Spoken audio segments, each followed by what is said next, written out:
Welcome to the Time for Heroes podcast. Hello, my name is Brian James O'Sullivan. I'm an actor and musician and comedian, and you're listening to Time for Heroes podcast. Brian James O'Sullivan, That's correct. or Brido Hingwy, as people might know on Instagram and TikTok. We're going to talk about your career, which has included theatre, TV, comedy, and podcasts. One of the longest running podcasts I've seen. You started a podcast well before COVID, so fair play to you for that. But what I like to do at the start is right back to the start. What was life like for a young Brian growing up? From what I understand, I always mimicked what I saw on TV or anything. If I ever went to see a show or anything like that, I always wanted to copy it. I watched Scotch and Rye with Ricky Fulton when I was about 5. My mum used to fast forward the bits where like women were kind of scantily clad and stuff like that. You know, occasionally there was kind of a slightly blue sketch and she would fast forward it. But apart from that, I watched all that and I copied Ricky Fulton to like pretend to be drunk and all that. And I always wanted to do like a skit for if there was a party or anything like that. I would, Brian's going to do a thing. He's going to sing a song. He's going to do a sketch or whatever. And then I would put on shows. I would rope all the other kids in the street to be in the show in the loft. We built a theatre in the loft. And my pals from school were scared to see me coming because I'd have a script I'd be handing out. We're making this film this weekend. And they'd be like, oh God. They get dragged round to my house. So I was kind of always performing and up to something. And I didn't think of it as different to anybody else because it was all I knew. I was an only child and I didn't have any reference for what did other kids do. I just did my thing. And then it's only when you get a bit older, even working in theatre, you speak to people and I assumed that they would all be the same. They say, oh yeah, I did that, I made up shows. Some of them didn't. Some of them, just watched films and watched theatre and wanted to become an actor. And that was the end of it. But for me, it was imitation all the time, And so, for doing that early on then, was that always going to be the route you went down? Was there no kind of civilian jobs or anything like that? It was always going to be... Yeah. Not really. I mean, I did other jobs because I had to occasionally. I still do if I need to. But I never really thought much about anything else. I had a slight idea that I might be a funeral director at one point. So it's always my answer to what was my second career choice. But when we talked about it in our family, we always talked about starting a family business and how, I would like it because it was quite kind of ritualistic and there was an element of showiness to it and an element of performance. My mum quite fancied herself as the front desk, talking to members of the public and looking after people because she was a nurse and she was in the caring profession. And my dad, he wanted to drive the hearse.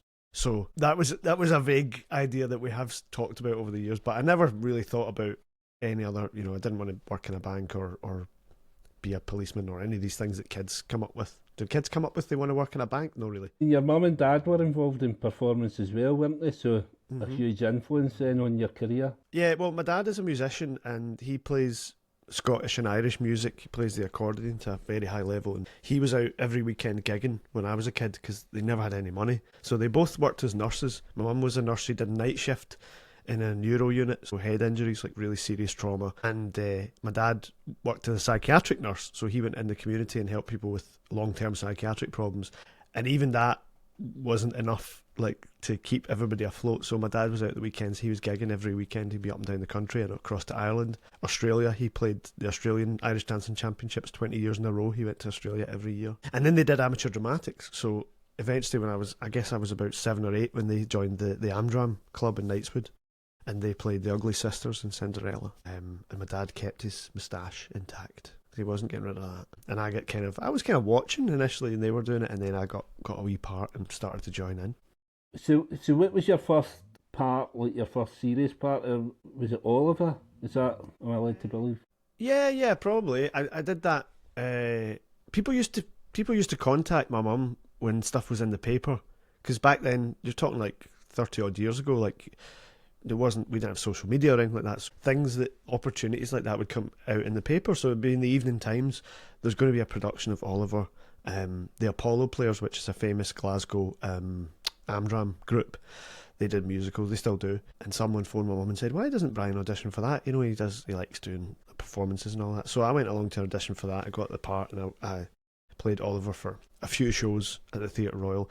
And then somewhere around that time, there was another thing in the paper about Michael Barrymore was coming to town with his roadshow, and we decided we'd go along and I would sing a song there, and ended up going on his show, and then again in the evening times Oliver, but this time the professional production of Oliver, the London production, were looking for boys. They didn't say who, they didn't say they were looking for the lead parts, they just said come along to an audition. And so we queued up round the block, and we went and we did a bit, and then some people got cut and said that's enough, you go home and you stay and we'll see you in an hour. And we were kind of all day like going back and forward to these auditions, and then at the end of the day they said there's a few of us left, and would you come to London next week and meet the kind of bigwigs. And we did another audition in London, and then I got that part. So I started travelling up and down to London as a kid as an unaccompanied minor on the plane with a wee sign round my neck and get special treatment. It was great. They used to bring me a biscuit and all that before takeoff. Loved it. So what part were you playing in that? I played Oliver. Oh, it's the lead part. The lead part, I was a skinny wee waif of a thing. That was the only part I could play. I looked malnourished anyway, so it was perfect. I never liked eating. It all got in the way of everything else I wanted to. I wanted to do shows and play and all that, so I didn't want to stop and eat my dinner. So see, like, obviously at a young age, the audition process, how have you dealt with the audition process as you've got older? How tough is it, and how do you deal with rejection and stuff like that? That's a great question. I think when you're a kid, you don't think much about it, but if you do get rejected, it's really hard. But what happened to me was I got a lot of yeses first when I was a kid. I had a lot of like a wee string of good luck, so I got things, yes, you've got this, yes. So I got quite used to that. And then at some point I got offered this film, and then I thought in my head that I had it, and then they phoned up and said, no, we've gone a different direction. And I was like beside myself. I was about 10 and I was just like crying for days. So I had to start getting used to that. But as an adult, like as an actor and stuff, you get rejected most days. I mean, somebody says no to you all the time. And you just get to a point where it's not personal. Like, if I go into a room and I show them, I don't try and be what I think they want me to be. I try and just be me and go, this is what I've got. And if it works for your show, then that's great. And if it doesn't, then why would I want to be in it anyway? Because I don't want to start rehearsals on day one with the job of trying to convince you that you made the right decision. Yeah.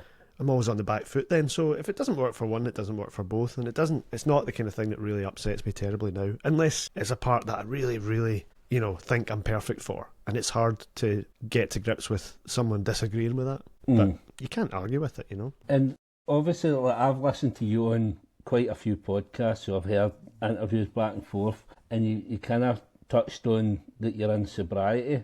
Mm-hmm. So I don't know whether it's something you want to delve into too much, but how did that kind of manifest itself, and how do you deal with that now going forward?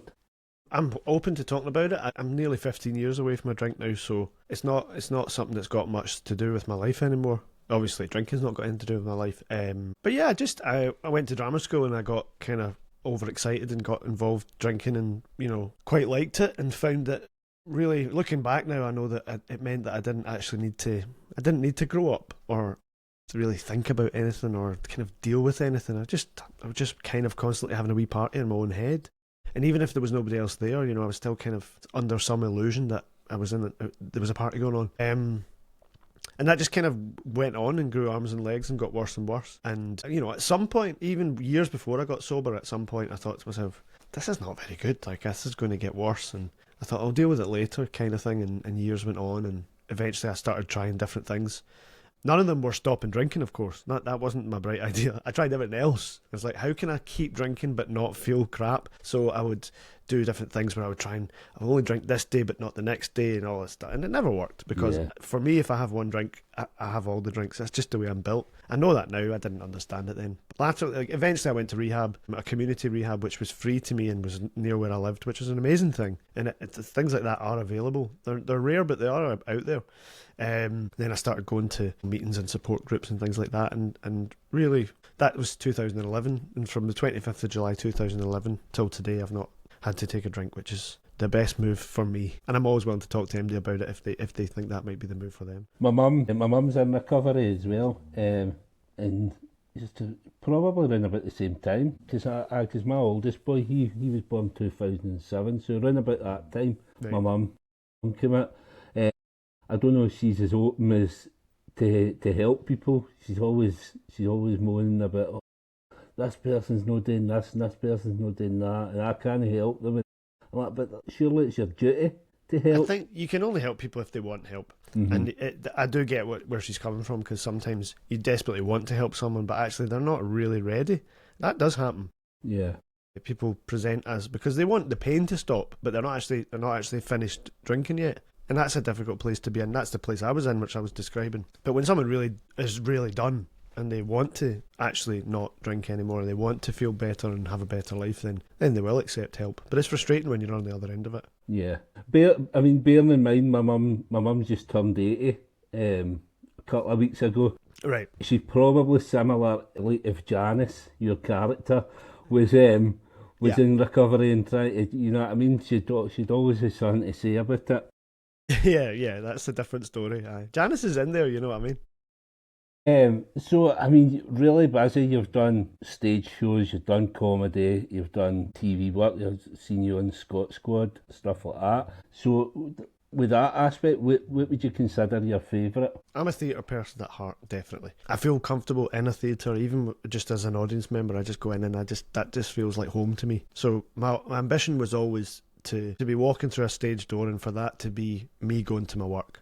If I could do that every day, then I feel like I've achieved what I set out to achieve, and I get to do that a lot. And other stuff is fun. I love playing music, and if I can combine them, and I like making people laugh a lot. But ultimately, being in front of an audience, being in a theatre is just, that's the goal for me always. And why is that? Is it because you get the instant kind of reaction? Yeah, I think there's that. I think there's definitely that live element, and you're sharing something that's completely unique with these people in this moment. And you might do the show again tomorrow, but it's different.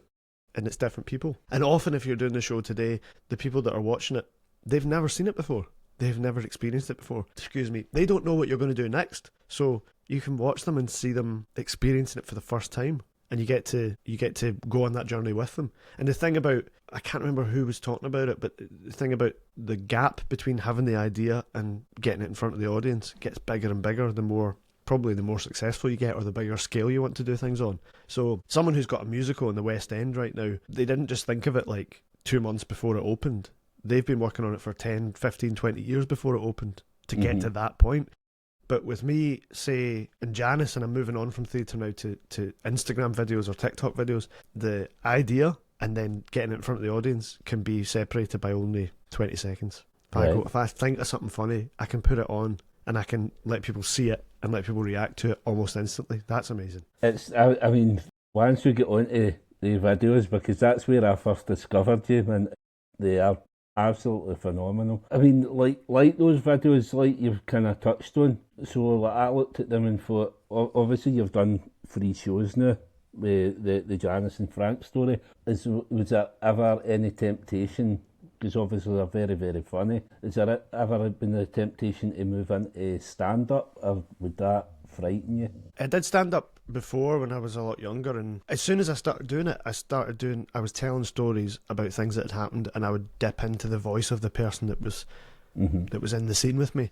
And before you know it, I'm doing like a character of a primary school teacher, telling a story about primary school. So really, if I do stand-up, what I go by default to my kind of character position anyway. So I just find that I don't need to have my own narrative voice in it. I just cut that out and just go straight to the character, because that's what I enjoy doing, and that comes easier to me anyway. But I think stand up I mean, really good stand up is such an art form and such a great skill that I don't have. That's another thing I should point out. Like, I'm not a stand up comedian, and I respect good stand up so much. I mean, it's an amazing thing. And I also think that we maybe for a short time in history thought that stand-up and working from the bottom of the rung on stand-up, or the bottom of the ladder on stand-up, was the only way to become a comedian. But I think we are finding that there are different paths now. If you're a funny person, you don't have to become a stand-up comedian. And that TikTok has kind of highlighted that. You might be a character person, you might be a storyteller, you might be a clown. I saw an amazing clown show last night, a guy who would never be called a stand-up, but was hilarious and was like throwing stuff about the stage and taking his clothes off and crowd surfing through the audience. So I think each kind of category has its own, and all to be respected, and you don't have to put them all in one lineup, because we live in a world where there's so much possibility, so it's whatever works. So, but these characters then, so obviously you said like sometimes it can appear within 20 seconds. Things could take 10 years or whatever. So how did these characters, how did Janice and Frank, Here's the my dog. dog, yeah.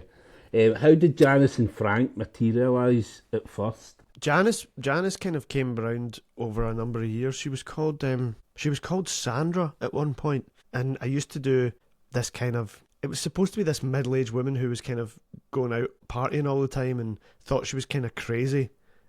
Always talking about how I'm crazy, me. And I used to do it and sort of annoy my pals with it. I was like, here's Sandra coming, and they'd be like, shut up. And then years went by, and I don't know how it merged, but at some point during lockdown, I was sending my pal videos of me, and she wasn't called Janice, but it was just me going, this, I'm clapping for the NHS and whatever I was saying, right? And he said to me, why are you sending these to me? Put them on Twitter, just put them out, because if you think it's funny, and I definitely think it's funny, then, maybe somebody else will. She didn't have a name at that time, but it was just a kind of a Glasgow Maw thing, which has become a thing since, and other people do it. But Frank was a character called, he was known as Uncle Patter, and he was just everybody's uncle. Again, he didn't have a name, and I used to do it in the wings of. I was in a show in Edinburgh at the Lyceum, Christmas 2019, so just before the pandemic, and I remember taking people aside and going, "You ready for a bit of Uncle Patter?"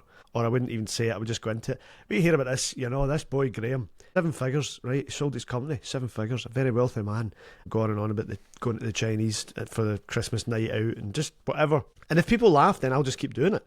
Do you know? If they're smiling, I'm like, right, it's working, just keep going. And he didn't have a name, he was just Uncle Patter, but very quickly after Janice, I said, I'll try Uncle and see what happens. And they weren't even married at the time. They weren't related in any way, they were just these two kind of people. And then I thought, well, they could, because then they don't have to appear in the same shot, but they can refer to each other. So, well, what's she like and all that.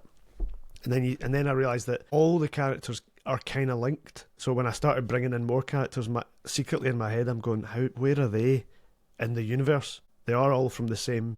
They're almost all from the same street, and they are somehow related to each other. I'm conscious, see, when you're talking to me, I'm consciously trying to say, but You can fire away. But it's just natural, innit, to do that. But I was looking at some of the videos last night, and the one that jumped out to me for Frank was you were going through the Transmit lineup, and you were talking about the names of the bands. I mean, I think I got it at the time, but last night I was sitting in the couch buckled at that, and the missus is what the fuck you? So getting, like, obviously the initial Janice and Frank, and then you've had Connor, who is the son, am I correct? Barbara Carmichael, who I think I've heard you in a podcast saying that she's now Janice's sister. She's Janice's sister, which isn't really apparent from the videos, but it is from the third part of the show. Right. So the third, I love how the dog's chewing the microphone. The third show is called Cruise, and Janice and Frank go on a cruise, but I thought that was a perfect setting because you can have other people, that's a place where other people could be, and they could by chance be on the same ship. So one of the reveals in that show was that Janice and Barbara are actually estranged sisters. So some of the lore is kind of not in the videos, and I've saved it for the shows, but I try to keep the videos and the shows on the same timeline. So I won't say who, but one of the side characters who isn't played by me, one of the off-camera characters, actually is no longer alive in the universe. Right. And we know this from one of the shows. And since that show came out, that character doesn't get spoken to off-camera, if you follow me. Mm-hmm. So I tried to keep that timeline sort of consistent with what's happened in the shows. But a bit like The Simpsons or Family Guy, things change, but they don't age, really. They're kind of... We find them in the same place in some way. Things happen to them and things develop, but Janice will kind of always be 60, I think. Unless I get older than 64 and I'm still doing it. Then maybe she's 80 and I'm 80, I don't know. And obviously then we've had David Glen. David Glen. An insufferable moron. I love him as well, but the one that has kind of got me is Hilary, which I've not really heard you talk about too much. She's probably the most recent. Yeah, she is. Yeah, she is. I mean, really, sometimes a character comes out of an archetype. So David Glen to me has been born of an internet archetype that we see all the time now. Is these sort of self-proclaimed gurus with the cold water dipping and the motivational quotes and the ground set, waking up at 5 in the morning and all the rest of it. Hilary just came out of, I think I can do an alright impression of a drunk person. So really that was just like coming from that as opposed to a character point. So in that sense, some of the characters there's more to mine with them. You can get deeper with them, and probably some of them less so. Like Hilary's life and such circumstances haven't really developed in the sketches. Whereas David Glen, you can find out more and more about his background and realise, obviously, we want his background and his real life to be completely at odds with what he preaches, so that it feels like bullshit. With Hilary, it's just, all the sketches are kind of the same in a sense, because it's just like, where and how is she drunk now? Yeah. What situation is she pished in now? And maybe you could mine more from her, but I haven't pushed her that much. I've just been like, she's a bit of fun. But she is related in the universe. I've never revealed how, but she will be. That will come out. It does get you thinking though, because what I think about with that is obviously Phil, who's off camera. Yeah. And you think, is Phil a prick, or is Phil having to suffer this woman all the time? So there's a bit of kind of ambiguity about it, isn't there? Yeah, because with Janice and Frank, we hear both their sides of it, and we hear them referring to each other, and in the live shows we hear them talking about the same topic. So you do get both sides. With Hilary, we can only imagine that from her side of it, Phil's a prick, but we know that she's steaming all the time, so the chances are he's probably less of a prick than she makes out. Yeah. But he's stuck around, for better or worse, he's stuck it. I don't know why, but maybe she's fine when she's sober. Maybe she's great. I love all the wee kind of, it's dead subtle. So like, you talk about the Piccalilli line. Right. Yeah. It's like, see things like that. It just it makes it. So like, looking at all these characters, then like what I was going to get into is like, obviously when you talk about TV, have you ever thought about kind of trying to bring that to TV as a sitcom? See, when you look at like Scott Squad and Two Doors Down, all these Scottish sitcoms that are going. I mean, with the amount of characters that you've got now, ever been a thought? Yeah, it's something I've had lots of meetings with people about, and it's tricky because I've always maintained that I don't really want to take these characters and put them in a writer's room or around a table with a bunch of people who've all got opinions and they want to change it. And I suppose what I would say is I'm kind of quite precious about them. Mm-hmm. So unless I had the idea absolutely perfect and I knew that I was completely satisfied with it, I've tended just not to bother. And part of that is to do with the fact that it's because I'm a theatre person and I watch TV, but it doesn't excite me in the same way that live performance does. So, for example, one of the meetings I had with a TV exec, one of my ideas was, let's do a show with a live audience. Not like a sitcom, but like a thing, like a Janice chat show, where the audience is in the room. And, we can actually vibe with them. And I don't know if you've ever seen the Victoria Wood sketches that Patricia Routledge did. They're called Kitty. The character's called Kitty. And they're from I would say they're from about the 80s. They show up on TikTok occasionally, and she comes in, she sits in an armchair in front of a live studio audience, and she sort of tells them what's been happening to her. And there are these amazing monologues where she makes you picture this bizarre scenario that she's got herself into. Mm-hmm. And they are TV, but they're completely reliant on the live audience. And she's playing with the audience, she's looking at them, deciding how long to let the gags sit and stuff. It's all about that live experience. So I think one of the things I always thought was if I was going to do it, it would involve an audience. But again, that the gap between the idea and the reality is so big in TV. And I have no real past in that. I don't have any previous credits to rely on. I would have to really go from the very ground floor of that. And if I want to do a live show, I can give or take phone up people at the Or and More and say, have you got a date in September that I could do? Because they know me and it's that simple. So I find it hard to get away from that kind of how straightforward and organic it is to put it on the stage. And I don't see why, it just doesn't excite me in the same way. Yeah, I mean, there is that risk of kind of ruining the characters, isn't there? And just kind of, and the way they are now, they're perfectly formed and kind of organically grown. So yeah, nobody else gets a say in them. And I'm not saying I'm some delicate genius, but like if they are working and people enjoy them and I like what's happening with them, then I don't want to interrupt that. And one of the things that happens when you do it completely on your own is that you never unless you make a mistake, you never look back at a video and go, I always wish we never did that. Like, I told them we shouldn't do that. That was too far, or that was... I'll look back at a take of a video and I'll go, that's too much like a joke. I'll cut it and I'll do it again. Because I want it to be more... Like, Piccadilly Line is a really good example, because it's... If you do too many of those, it's naff.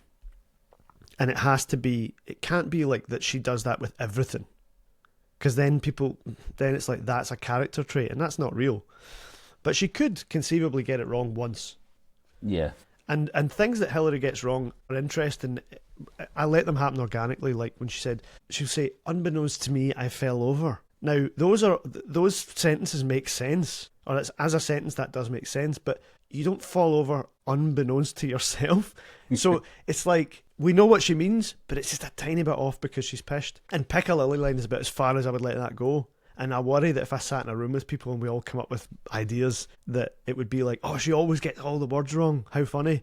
And like, that's one thing, and that's not what I'm trying to do. So I suppose, yeah, I do edit myself, and that's about as far as I would let that go. So you've done the Janice and Frank story, obviously you've done the 3 parts. So is there anything else to come? Is there going to be any more live shows? Part 4 is brewing in my head right now. I woke up about a month ago with it in my head, and I would have liked to have just booked a date then and said, let's do it in 3 months or something, because like I say, that gap, you don't want that gap. But at the same time, with a bigger thing like a show, it is quite good if it's on a back burner, and I'll still do videos, and I'm in a show every day just now, so I'm working on that. But in the back of my head, it's just gradually falling into place. And it's another concept that allows the other characters to kind of come in. It allows the voices of the other characters to appear, and it allows for a bit of audience interaction in a different way that I've ever had before. So I have it not ready to go, but I have the idea pretty strongly in my head. But I'm living and working in London now, so I'm kind of considering doing it in London first, which is a bit of a departure, but if I don't, I won't be able to do it until 2027 at the earliest, because I'm going to be here until next January at the earliest. So I'm thinking about it.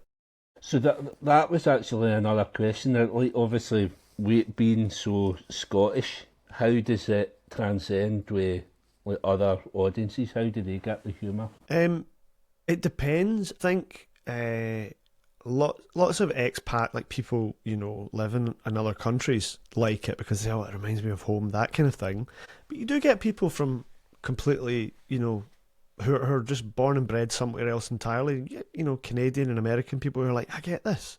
Places like London are good because there's people from all over living in London. So you do get people say, oh, they're looking for something like that, some sort of Celtic humour that they miss. So I do have people that comment and say things from all over the world, really.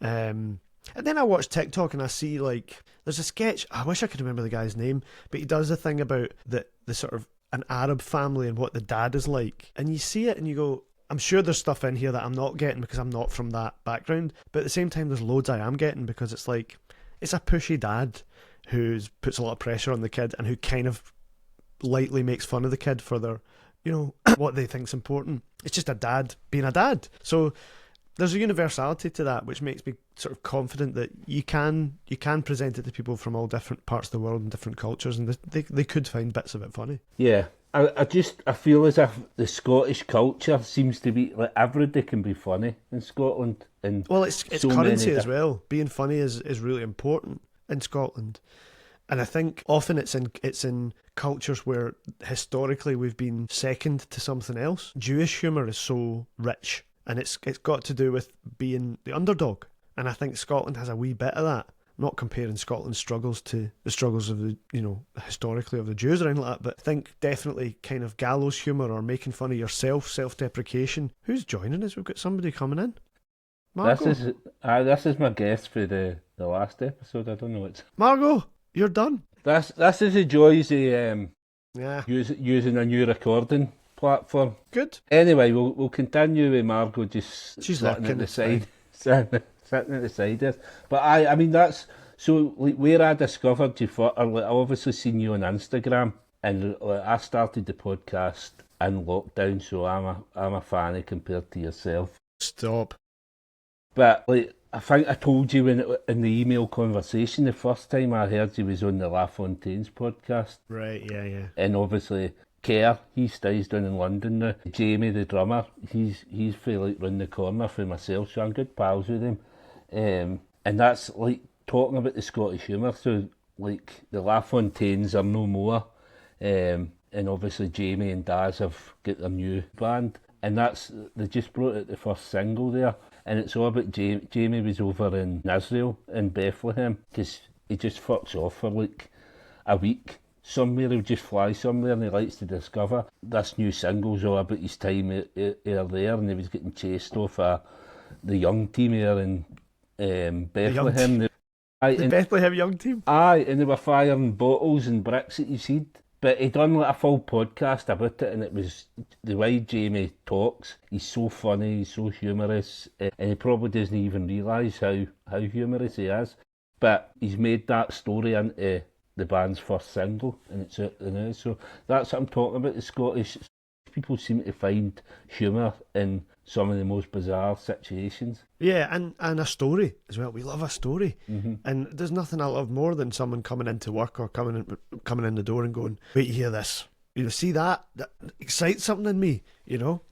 And when something's happening to me, on one hand it's happening to me, on the other hand I'm in my head going, right, so when I tell people about this, I'm already forming the way I'm going to tell it as a story, or I'm thinking, what would Janice say if she told it, if it happened to her, or how would David Glen spin this into an inspirational message? So the material's everywhere, and that's obviously true for Jamie as well. It's like, but his medium is different, but it's just a way of finding material for your art, isn't it? So I mean, touching on the podcast as well, then. So I mean, the podcast's been running from 2017. As I say, man, like I think there was this influx of podcasters during COVID times. That's when I got my mic and all that, and I started all this professionally, still in my front room even now. So what was the idea behind the podcast, and how did you go about sourcing guests? Was this just through everybody that you'd met on the circuit? Yeah, it was initially just people I knew. It was just mates. I knew I wanted to do a podcast before I knew what it was going to be about,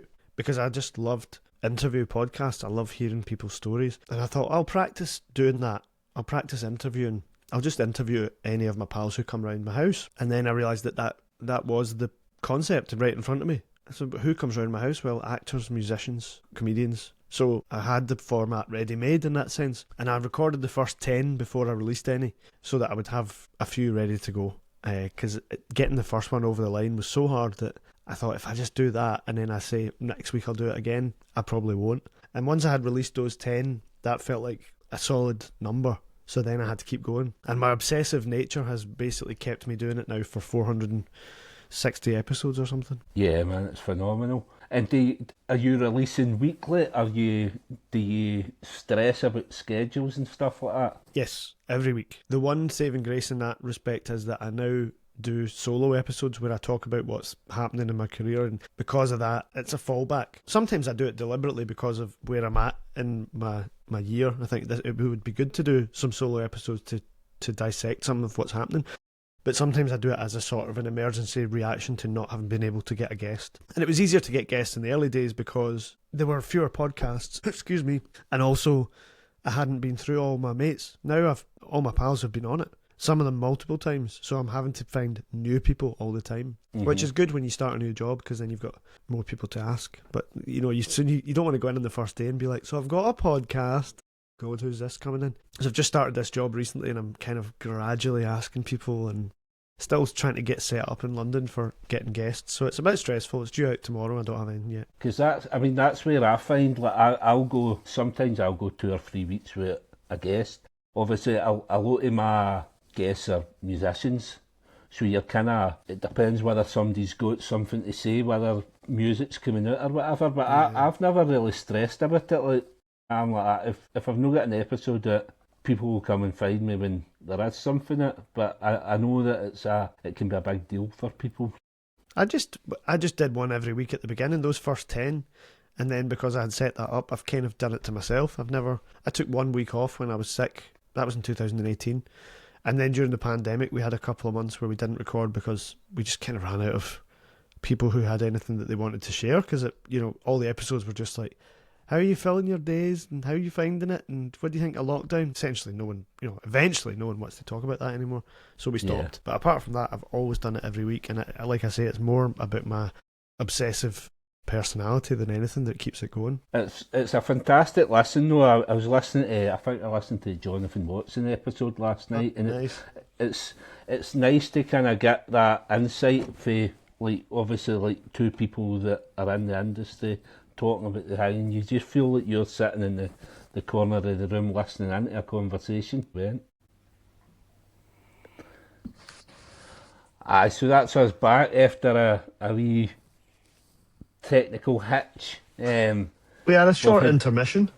Yeah, I mean, we've had Margot joining us, we've had the dog joining us, and then you went away for a pish. Life happens. But we touched on basically everything. Just one thing, I mean, working with David Tennant in Macbeth, how was that, working with him?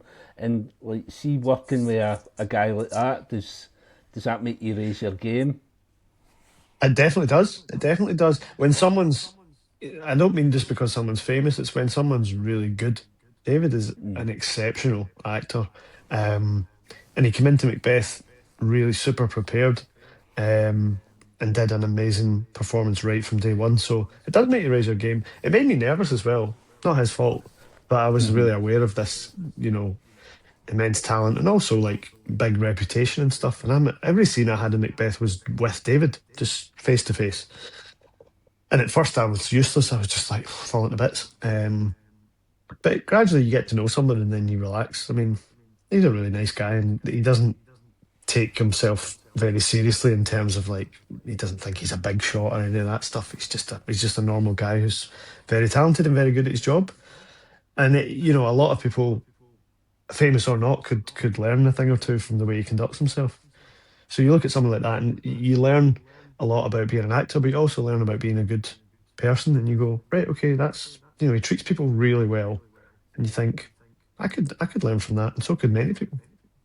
Yeah, I mean, he comes across. I watched him on the assembly when it's the neurodivergent kids and they're all interviewing him. Oh yeah, that was amazing. Yeah, and he came across really well. But I mean, any time I've seen him interviewed or anything, he's always very down to earth, and you can imagine just once you get into work mode that he's super professional. Oh, it's class act. Just a dead nice guy, and also, like, working with Scottish people is always great, particularly in London, because you're already slightly going against the grain because you're the Scottish person. But we were an all Scottish cast in Macbeth in London, which was just class. So it felt like we took over the theatre with Scottish pattern and stuff. So, I mean, that's about it for. I mean, it's been an absolute pleasure speaking to you. What have you got coming up in the next few months? I've just joined the cast of a musical in the West End. I'm in Cabaret, which has been running it's going into its 5th year now, and I'm joining the company for a year. I'm in the prologue, which is an immersive kind of experience that the audience get as they enter the theatre. So the theatre's been kind of turned around to be the Kit Kat Club in Berlin. For the setting of the show, and as the audience come in, there's music and dance and stuff happening all around them for a whole hour and 15 minutes before the musical starts, and I'm in the company that does that. So mainly I play the accordion these days, every day, but I get to interact with the audience and improvise. The music's semi-improvised as well, so it's kind of like different every day. There's a bit of comedy, there's a bit of clowning, and a brilliant company to work for, and I get to be in London, which I just love. Whereabouts is that? What theatre is it at? The Playhouse. It's called the Playhouse, although it's been rebranded as the Kit Kat Club. It's down by Embankment, right on the Thames. Right.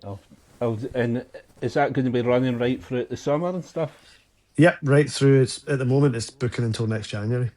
Right. Okay. I might have a look at it for when I'm down in the summer, and I'll say. Oh yeah, give us a shout. I'll say to my sister-in-law as well. She does all the musicals. She's she's out in Essex, but she travels into London for all the musicals. Oh, brilliant! But we're done in July, so I might nip in and see you. Great. But so the last part of the podcast, obviously, it's called Time for Heroes. So the last part, I asked my guest to pick 4 heroes to come for dinner. Why are they your heroes, and what would you cook for them as well? Great. I haven't even thought about the cooking part 'cause I'm a terrible cook. Or I'm a lazy. I think I can if I try, but I just can't bother. Who would I think I would start with Fran Lebowitz, New York wit and author. I think for me it would all be about what what would the conversation entail, you know? So Fran Lebowitz would be amazing for conversation. Nathan Lane is my favourite actor in the world. I loved him in The Producers. I loved him in The Birdcage. He's a brilliant musical theatre actor. Um, to mix it up a bit, I'd probably have Eckhart Tolle, who's a spiritual speaker. I don't know how he would get on with Fran, but it'd be interesting. He's a very kind of like low key, very gentle, super like peaceful vibe type guy, and Fran's like very acerbic and quite dark. So that would be fun. And I don't know about the fourth one. Maybe Stephen Sondheim. I mean, he's dead now, but the greatest musical theatre composer of his generation, and, Yeah. and a very intelligent man, and a big fan of his. So mostly American Jewish people, actually. Funny we were talking about Jewish humour. I was going to say Jackie Mason as well at one point. He's one of my favourite stand-ups. What would I cook them? I tell you what's always a good safe bet is fajitas. Put all that stuff in the middle of the table. Loads of like chicken and veg and stuff, all nicely stir fried, and like fresh chilies and all bits and bobs, and cheese and sour cream. And we could all build our own fajitas and just get messy. And I could throw cheese at Fran Lebowitz or whatever. That's a heated conversation in my house because my missus loves fajitas and I can't do it. I Really? can't get them. Every time I try it, it falls apart. Yeah, I mean that's part of the conversation. But we could compare, you know, how best to fold them Yeah, and discuss it as a philosophical issue. yeah. It gives me the feel that we have fajitas once a year for that reason.